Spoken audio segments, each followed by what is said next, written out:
ছেচল্লিশতম BCS এর ৩,১৪০টি পদের জন্য গত বছর বিজ্ঞপ্তি প্রকাশ করে পিএসসি।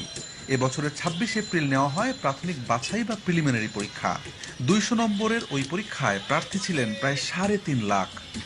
৯ মে প্রকাশিত ফলাফলে দেখা যায় তীব্র প্রতিযোগিতাপূর্ণ এই প্রাথমিক বাছাইয়ে পাশ করেছেন ১০,৬৩৮ জন, যা মোট প্রার্থীর মাত্র ৩%। তবে অনুসন্ধান বলছে এই ৩%-এর সকলেই মেধার পরিচয় দিয়ে নয়, কেউ কেউ অনৈতিক পন্থাও বেছে নিয়েছিলেন। এমনই কিছু প্রার্থীর প্রবেশপত্র এসে পৌঁছেছে আমাদের হাতে। কিভাবে তারা এই জালিয়াতি করেছেন তা খতিয়ে দেখার আগে নজর দিতে হবে ৪৬তম বিসিএস প্রিলিমিনারি পরীক্ষার ফলাফলের প্রজ্ঞাপনে। মেলাতে হবে রেজিস্ট্রেশন নাম্বার। আমাদের হাতে থাকা ৮টি প্রবেশপত্রের সবাই চান্স পেয়েছেন। এই শিক্ষার্থীরা কিভাবে প্রশ্নপত্র পেলেন, কারা তাদের এই প্রশ্নপত্র দিল তা জানতে অন্তত একজন শিক্ষার্থীকে খুঁজে বের করতে হবে। মাহমুদুলের ফোন নাম্বার লেখা ছিল প্রবেশপত্রের উপরে। সেই সূত্রে খোঁজ পাওয়া গেল সে ঢাকা বিশ্ববিদ্যালয়ের প্রাক্তন শিক্ষার্থী। মাহমুদুলের ঠিকানা সহ আরও বিস্তারিত তথ্য পেতে যেতে হবে ঢাকা বিশ্ববিদ্যালয়ের ভর্তি অফিসে। অনেক খোঁজাখুঁজির পর পাওয়া গেল মাহমুদুলকে। মিলিয়ে দেখা হলো প্রবেশপত্রের সঙ্গে। ঢাকা বিশ্ববিদ্যালয়ের রাষ্ট্রবিজ্ঞান বিভাগের ১৩-১৪ সেশনের এই শিক্ষার্থীর বাড়ি নাটোর জেলায়। তবে বাংলাদেশ টেলিভিশনে ক্যামেরা পার্সন হিসেবে সম্প্রতি যোগ দিয়েছেন তিনি।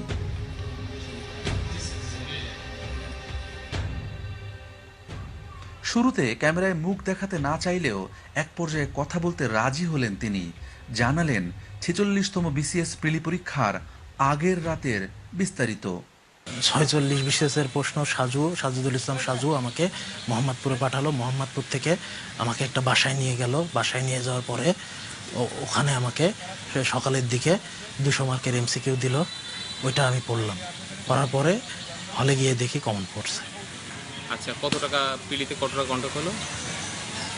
১ লাখ টাকা নিয়েছে।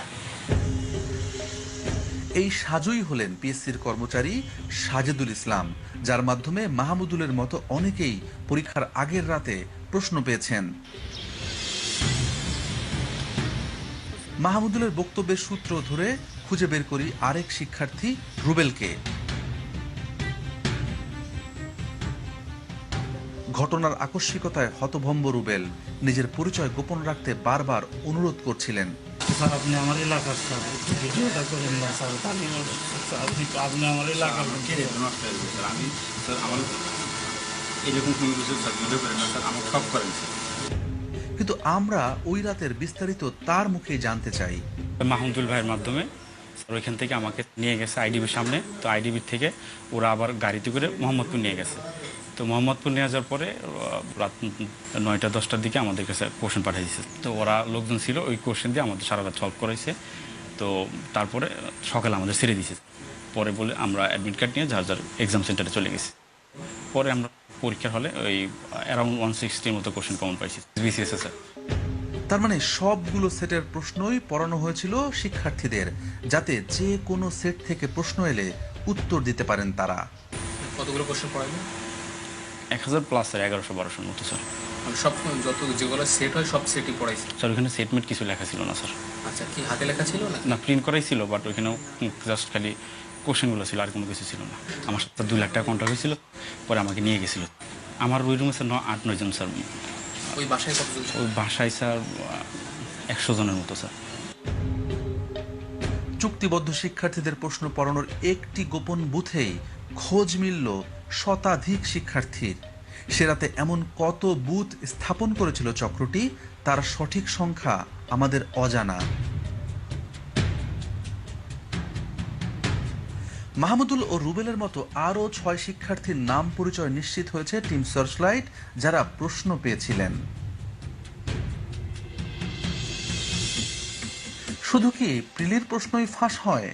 প্রিলিমিনারির 4 সেট তারা পাইতো, লিখিতরও 4 সেটই তারা পাইতো। এবং পড়াশোনা সারা রাত পড়াশোনা করে সকালবেলা পরীক্ষা দিত। বিশেষ পরীক্ষার আগে, বিশেষ করে 33তম এবং 34তম বিশেষ পরীক্ষার আগে নোমান সিদ্দিকী ক্যান্ডিডেট জোগাড় করতেন। জোগাড় করে পরীক্ষার আগের রাতে একটি নির্দিষ্ট জায়গায় রাখতেন, মিরপুর 10 নম্বরে, যেটাকে বলতো বুথ। ওখানে সব ক্যান্ডিডেটকে জড়ো করে রাখতেন, 20-25 জনকে। রাত 1:30, 2টা কিংবা 3টার দিকে পিএসসির বহিষ্কৃত কর্মচারী খলিল এসে হাতে লেখা কাগজে প্রশ্ন দিয়ে যেতেন। আর সেই প্রশ্নগুলোই এই ক্যান্ডিডেটগুলো সারা রাত ধরে পড়াশোনা করে সকালবেলা পরীক্ষা দিত। মাহমুদুল ও রুবেলকেও আগামী অগাস্টে অনুষ্ঠিতব্য লিখিত পরীক্ষার প্রশ্ন সরবরাহের আশ্বাস দিয়েছিল চক্রটি।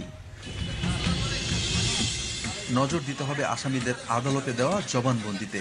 সেখানে 33তম বিসিএস এর প্রিলি এবং রিটেন পরীক্ষায় প্রশ্ন ফাঁসের মাধ্যমে বেশ কয়েকজনকে ক্যাডার বানানোর কথা স্বীকার করেছে চক্রটি।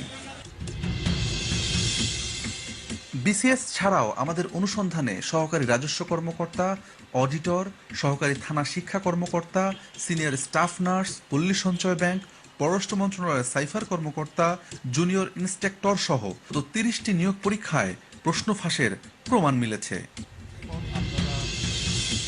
বিসিএস সহ বিভিন্ন পরীক্ষার প্রশ্নপত্র ফাঁস নিয়ে পিএসসির চেয়ারম্যানের মুখোমুখি আমরা। এবং প্রশ্ন পরীক্ষার পর আমরা মিলিয়ে দেখেছি, এটা হুবহু মিলে যায় আপনার প্রশ্নের সাথে। এই বিষয়ে এখনো মন্তব্য করার সময় আসেনি। আমার যদি আগে পেতাম আমরা, তাহলে আমরা পরীক্ষাটা সত্য বা মিথ্যা সেটা পরে পরীক্ষাটা বন্ধ করতে পারতাম।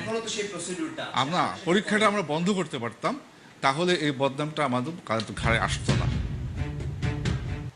পিএসসির যে কয়জন কর্মকর্তা কর্মচারী সিআইডির হাতে গ্রেপ্তার হয়েছেন, এদের সবার বিরুদ্ধে বিভিন্ন সময়ে প্রশ্নপত্র ফাঁসের অভিযোগ ছিল। সেই সব অভিযোগের কয়েকটি সত্যতাও খুঁজে পেয়েছিল পিএসসি। হাতে গোনা কয়েকজনের জন্য গোটা পরীক্ষা ব্যবস্থাটি প্রশ্নের মুখে পড়তে পারে না। আমাদের অনুসন্ধানের লক্ষ্য সেটি নয়। আমরা দেখিয়েছি একটি চক্র কিভাবে টাকার লোভে পরীক্ষা পদ্ধতিকে কলুষিত করছে। এদের খুঁজে বের করে থামানো জরুরি, তা না হলে সরকারি কর্ম কমিশনের ওপর মানুষ আস্থা হারাবে।